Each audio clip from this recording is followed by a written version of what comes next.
انکہی بات کے ساتھ وجی احمد صدیقی آپ کی خدمت میں حاضر ہے۔ جو باتیں رہ جاتی ہیں اور کہی نہیں جاتی، جو باتیں پس منظر میں، تہ منظر میں اور کہتے ہیں بٹوین دا لائنز ہوتی ہیں اور ہم کہہ نہیں سکتے لیکن کہنا پڑتی ہے اشاروں میں، کنایوں میں، ان سے جو کہنے گئے تھے فیض جاں صدقہ کیے، انکہی ہی رہ گئی وہ بات سب باتوں کے بعد۔ تو یہ ساری باتیں جب ہم کرتے ہیں، اشارے دیتے ہیں، کنائے دیتے ہیں، تو پھر آپ کی سمجھ میں کچھ آتا ہے۔ کچھ باتیں ہم بھی جو ہے چاہتے ہیں کہ بالکل کلیئر ہوں، واضح ہوں، تو ان واضح باتوں کے ساتھ بڑی مشکلات پیش آتی ہیں۔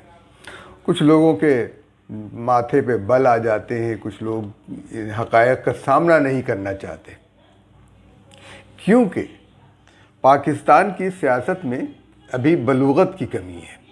سیاسی بلوغت کا تعلق انسانی عمر سے نہیں ہوتا، بلکہ سیاسی عمر سے ہوتا ہے۔ جمہوریت کی عمر یہاں پر کتنی ہے اس سے اس کا تعلق ہوتا ہے، بلکہ یوں کہیے کہ ملک میں سیاسی عمل کی عمر سے ہوتا ہے۔ ملک میں اقتدار کی تبدیلی کا عمل کبھی خوریزی، کبھی فوجی اقتدار کے ساتھ، کبھی، اور جب ملک میں پہلی بار ون مین ون ووٹ، یعنی یہ جو بالغ رائے دہی کی بنیاد پر انتخابات ہوئے، تو ملک دو لخت ہو گیا۔ اس میں اس بالغ رائے دہی کے عمل کا قصور نہیں تھا، بلکہ قصور تھا ان لوگوں کا جو اس بالغ رائے دہی کے عمل کے نتیجے میں جو رائے سامنے آئی، اس رائے کو اہمیت نہیں دی۔ اس رائے کو اہمیت دیا جانا چاہیے تھا، اس کے لیے کوئی کام کیا نہیں گیا، سمجھا نہیں گیا کہ وہ یہ رائے کیا ہے، اور اس رائے کا اظہار لوگوں نے کیوں کیا ہے، یہ اس کو سمجھا ہی نہیں گیا۔ تو اس عمل میں جب ہم سامنے آئے تو پھر یہ ملک دو لخت ہوا، اور یہ سب کچھ اس لیے ہوا کہ اس وقت کے فوجی حکمرانوں میں سیاسی بلوغت اور بصیرت نہیں تھی، صرف اپنی ذات اور اس کے اقتدار کی خاطر دیکھ رہے تھے۔ جو سبود الرحمان کمیشن رپورٹ تھی، اس میں واضح طور پہ لکھا گیا تھا کہ جنرل یحییٰ کو کس جنرل نے گمراہ کیا، جنرل غلام عمر نے، کہ بھئی شیخ مجیب کی بات مت ماننا۔ یعنی ایک شخص، ایک جماعت جو ملک کی اکثریتی جماعت ابھر کے سامنے آئی ہے، اس کے سربراہ کی بات کو آپ رد کر دیں۔ کیوں؟ آپ ان کروڑوں افراد کی رائے کا احترام نہیں کر رہے تھے جنہوں نے اس شخص کو منتخب کیا تھا۔ وہ پاکستان کو توڑنے کے خواہش مند نہیں تھا۔ جب اسے پاکستان کی وزارت عظمیٰ مل رہی تھی تو وہ کیوں توڑتا؟ آپ نے خود اسی طرح دھکیلا ہے جیسے پاکستان کے قیام کا عمل تھا۔ پاکستان کے قیام کا عمل ہندو انتہا پسندی اور تنگ نظری کے نتیجے میں ہوا ہے، اور ہندوؤں نے خود دھکیلا ہے۔ بہرحال یہ پرانی باتیں ہو گئیں، اور ہم ان کو مزید ہم کچھ کریں گے تو لوگ پھر اس کو لمبی چوڑی کہانی ہو جاتی ہے، پھر اعتراض ہوتا ہے کہ وقت لمبا ہو گیا۔ مختصر سی بات کرتے ہیں کہ اس کے بعد دو فوجی حکومتیں آئیں جن کا عرصہ جو ہے وہ 20 سال پر محیط تھا۔ ایوب خان کی حکومت بھی فوجی حکومت کا تسلسل تھی۔ جمہوری عمل جو ہے بلوغت اس کی نہیں ہونے پائی، اور اس وقت جو اپوزیشن اور حکومت میں پنجہ آزمائی ہے، یہ پارلیمنٹ میں ہونی چاہیے تھی۔ حکومت پارلیمنٹ کے اندر کھیلنے سے کترا رہی ہے، گھبرا رہی ہے، اور اس کے اندر وہ کھیل سکتی ہے، گھبرانے کی کیا ضرورت ہے؟ ان کے ارکان اگر بغاوت کرتے ہیں تو کرنے دے بغاوت، ان کو نااہل قرار دے دیجئے، پارٹی سے نکال دیجئے، وہ پارٹی سے نکل جائیں گے، آپ کی پارٹی کے رکن نہیں رہیں گے۔ لیکن جن کی نااہلیت جو ہے وہ صرف اس سیٹ تک رہے گی جس سیٹ پر وہ تھے، اس پر۔ اب اس کے یہ آپ تاحیات نااہل کروانے کی بات نہ کریں، کیونکہ پھر عمران خان اور ان کی جماعت جو ہے وہ یہ بات نہیں سمجھ رہی کہ وہ عمران خان یہ سمجھ رہے ہیں کہ اگر وہ نہیں